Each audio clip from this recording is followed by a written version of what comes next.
जय श्रीराम. श्रोते हो, गुरुभक्तीचं काय महत्त्व आहे, गुरुसेवेचं काय महत्त्व आहे, गुरुसेवेने काय मिळतं. आपण एक छोटंसं उदाहरण पाहू.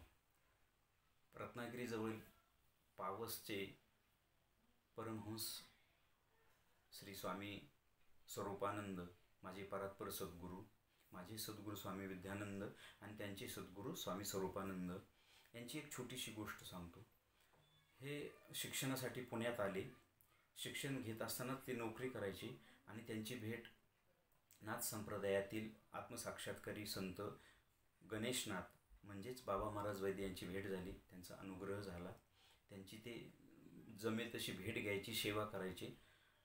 हे गणेशनाथ फक्त आणि फक्त ज्ञानेश्वरी वाचायचे. ज्ञानेश्वरी सोडून त्यांनी कुठल्याही ग्रंथाला हात लावला नाही. आणि तीही ज्ञानेश्वरी हस्तलिखित, टाईप केलेली, टायपिंग किंवा प्रिंट काढलेली नव्हे. तर ते असंच एकदा वाचत असताना स्वामी स्वरूपानंदांनी पाहिलं तर ती जीर्ण झाली होती हस्तलिखित.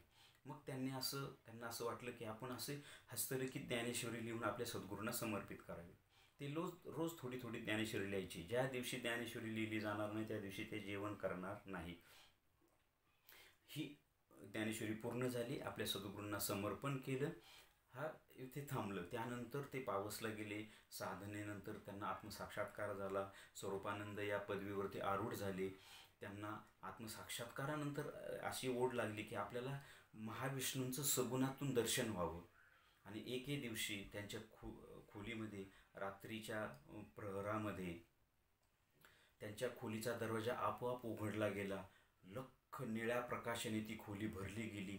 चतुर्भुज महाविष्णू त्यांच्या समोर उभे राहिले आणि ते काय म्हणाले माहिती आहे?